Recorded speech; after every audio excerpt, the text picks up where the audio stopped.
आयरा जब काम्या का घर छोड़ के हॉस्पिटल की तरफ जा रही होती है तो सामने से फलक और उसका शोहर इश्तियाक वहाँ से वापस आ रहे होते हैं। फलक की नज़र आयरा पे पड़ जाती है। वो अपने हस्बैंड से कहती है 1 मिनट गाड़ी रुको। वो दोनों जल्दी से गाड़ी से नीचे उतरती हैं और आयरा के पास जाते हैं। आयरा वहाँ पे बैठी हुई बहुत ज़्यादा रो रही होती है। फलक आयरा की हालत देख के खुद भी रोना शुरू हो जाती है। वो कहती है कि उसको अंदाज़ा तो इतना हो जाता है कि इन दोनों के दरमियान कुछ भी अच्छा नहीं चल रहा होता। वो उसे कहती है कि तुम यहाँ पर आधी रात क्यों बैठी हो और क्यों रो रही हो। आयरा उसे बता देती है वो काम्या का घर छोड़कर हॉस्टल की तरफ जा रही है। फलक उसे कहती है कि क्यों, ऐसा क्या हो गया। वो आगे से उसको कहती है कि प्लीज़ इस टाइम मुझसे किसी भी किस्म की कोई बहस मत करो, मैं तुम्हें किसी भी सवाल का जवाब नहीं दे सकती। फलक आयरा का हाथ पकड़ती है, उसे कहती है चलो आओ घर चलें। आगे से आयरा कहती है किस घर में जाऊँ, वो घर जहाँ पे मुझे कोई देखना भी गवारा नहीं करता। मेरे पास हॉस्टल का ऑप्शन ही बेस्ट है। फलक ज़बरदस्ती करके आयरा को घर ले जाने पर राज़ी हो ही जाती है। आधी रात को जब इरफान साहब के घर की बेल बजती है तो इरफान साहब परेशान हो जाते हैं। वो जाके दरवाज़ा ओपन करते हैं। उनकी नज़र जैसे ही आयरा पे पड़ती है वो बेज़ाहद गुस्से में हो जाते हैं। वो फलक को कहते हैं जिस लड़की का मैं चेहरा भी नहीं देखना चाहता तो उसको तुम उठा के मेरे घर ले आई हो। फलक फ़ौरन बोल पड़ती है और कहती है कि बाबा प्लीज़ अभी आप आयरा को कुछ मत कहें, वो ज़हनी तौर पे बिल्कुल भी ठीक नहीं है। इरफान साहब जैसे ही आयरा की तरफ देखते हैं वो खामोश हो जाते हैं। वो आयरा का हाथ पकड़ के आयरा के रूम में ले जाती है। दोनों बहनें गले लगती हैं। आयरा इतना ज़्यादा सिसकियों के साथ रोती है कि बीनिश और इरफान साहब के कानों में भी उसकी आवाज़ें पड़ती हैं। उनकी आवाज़ें सुन के डॉक्टर इरफान के दिल को कुछ होता है, वो भी आबदीदा हो जाते हैं। उनके दिल में जितनी भी बदगुमानी होती है आयरा के लिए बिल्कुल ख़त्म हो जाती है।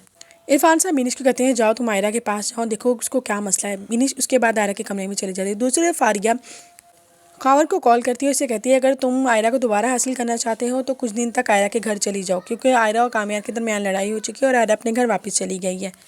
खावर कहते हैं तुम क्या बकवास कर रही हो। कहती है मैं बकवास नहीं, मैं तो बिल्कुल ठीक कह रही हूँ। कुछ दिन तक आयरा और कामयाब की डिवोर्स हो जाएगी। तो हमें चाहिए कि तुम आयरा चाहिए तो तुम जल्द से जल्द आयरा तक पहुँचो।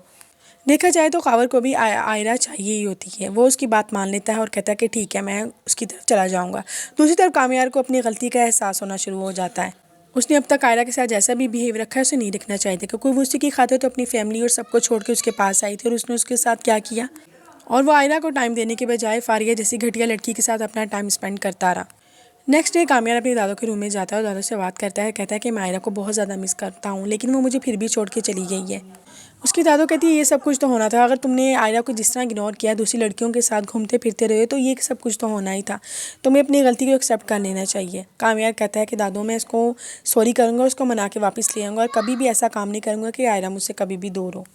दादो से कहती है अगर सच में तुम्हें अपनी गलती का एहसास हो गया तो तुम फिर आयरा के पास जाओ, उसके घर जाओ, उसे मनाओ। अगर वो कुछ भी कहे तो उसकी किसी भी बात का बुरा मत बनाना, क्योंकि एक बार वो तुमसे अपने गिले शिकवे तो ज़रूरी करेगी। कामयाब दादो की बात मान लेता है और कहता है कि ठीक है मैं आयरा को लेने चला जाऊँगा और उसे मनाऊँगा। दूसरी तरफ आयरा रो रही होती है, अपने बाबा से माफ़ी मांगती होती है। उसके बाबा उसे माफ़ कर देते हैं और कहते हैं कि जहाँ तक हो मैं तुम्हारा साथ दूँ।